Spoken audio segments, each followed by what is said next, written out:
आज के इस विशेष विश्लेषण में महाभारत के उस प्राचीन और शाश्वत ज्ञान पर गहराई से चर्चा की जाएगी।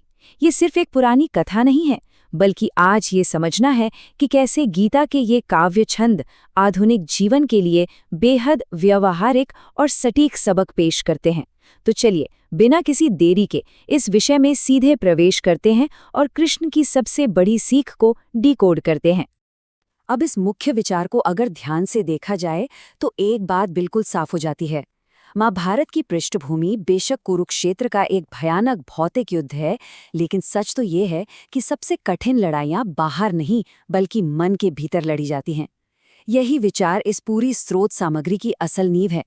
असली संघर्ष कभी भी तलवारों या तीरों का होता ही नहीं है, बल्कि वो मानवीय भावनाओं, उलझनों और विचारों का होता है। भाग 1, धर्म और सत्य, यानी सत्य का मार्ग।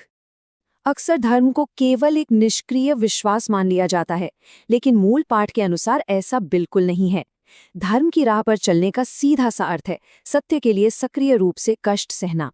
ये स्पष्ट रूप से बताता है कि डर के आगे खुद को गढ़ना सीखना ही पड़ता है। कहने का मतलब है कि किसी भी इंसान का सच्चा चरित्र तभी निखर कर सामने आता है जब वो डर से ऊपर उठकर आने वाली हर कठिनाई का डटकर सामना करता है। भाग 2, कर्म और परिणाम। कर्म पर ध्यान केंद्रित करना।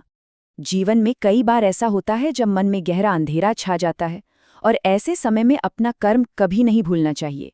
यहाँ सबसे बड़ा लक्ष्य क्या है? अंतिम परिणामों या फलों के प्रति जो मोह है उसे पूरी तरह से छोड़ देना। इसके बजाय पूरा फोकस केवल और केवल सही काम करने पर होना चाहिए। परिणाम की परवाह किए बिना बस सच्चाई का दीपक जलाते रहना ही असली कर्म है। इस भ्रमित करने वाली दुनिया के खिलाफ एक बहुत ही सख्त चेतावनी दी गई है, जिसे माया का झूठा जग कहा गया है। यही वो जगह है जहां इंसान का अहंकार सबसे तेजी से पनपता है, लेकिन अहंकार को कभी पालना नहीं चाहिए। यह हमेशा याद रखने वाली बात है कि जीवन में जो कुछ भी हासिल हुआ है वो किसी व्यक्तिगत अहंकार की जीत नहीं, बल्कि केवल ईश्वरीय देन है। इसीलिए चाहे कैसी भी परिस्थिति हो, चेहरे पर मुस्कान रहनी चाहिए, क्योंकि हर चीज उसी एक सर्वोच्च शक्ति का उपहार है। भाग 3, सच्चा आंतरिक युद्ध और मन पर विजय।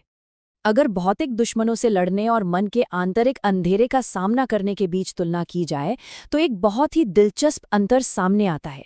श्री कृष्ण के शब्दों में युद्ध सिर्फ वो नहीं है जो हथियारों से लड़ा जाए। एक युद्ध वो भी है जो हर इंसान के मन के अंदर लगातार चलता रहता है। ये मानसिक संघर्ष अपनी खुद की कमजोरियों, छिपे हुए डरों और अहंकार के खिलाफ होता है। और सच मानिए, ये किसी भी बाहरी दुश्मन से कहीं ज्यादा खतरनाक और चुनौतीपूर्ण होता है। इसका सीधा सा मतलब ये है कि सच्ची बहादुरी का युद्ध कौशल या बाहुबल से कोई लेना देना नहीं है।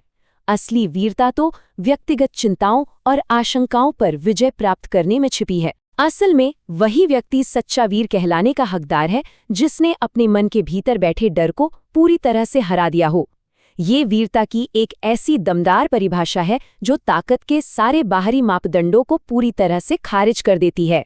भाग 4, क्रोध का त्याग और क्षमा। रिश्तों को कैसे बचाया जाए। अब आंतरिक युद्ध जीतने के बाद यही ज्ञान बाहरी दुनिया में रिश्तों को बचाने के लिए एक बेहद व्यावहारिक सूत्र देता है।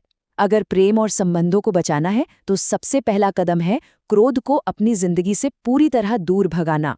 और यहाँ जो सबसे दिलचस्प बात सामने आती है वो ये है कि क्षमा को कभी भी कमजोरी नहीं माना गया है, बल्कि इसे क्रोध के खिलाफ अंतिम और सबसे अचूक अस्त्र के रूप में देखा गया है। क्षमा से बड़ा कोई अस्त्र नहीं। ये गहरा विचार सिखाता है कि केवल क्षमा के जरिए ही पूरी दुनिया को अपना बनाया जा सकता है। भाग 5, गीता का सच्चा ज्ञान जो एक शाश्वत मार्गदर्शक है। कृष्ण की वाणी वास्तव में एक ऐसे अमृत के समान है जो हमेशा सही दिशा दिखाती है। इतिहास गवाह है कि जब भी दुनिया में अधर्म बढ़ता है तो गीता के इस ज्ञान का जागरण आवश्यक हो जाता है। यह शिक्षा सिर्फ इस बात की गारंटी नहीं देती कि अंततः सत्य की ही जीत होगी, बल्कि यह इंसान के अंदर एक अटूट आत्मविश्वास भी पैदा करती है।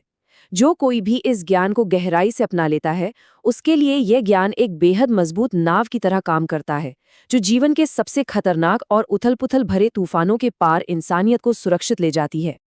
अंत में, ये पूरी चर्चा एक बहुत ही गहरे सवाल पर आके ठहर जाती है।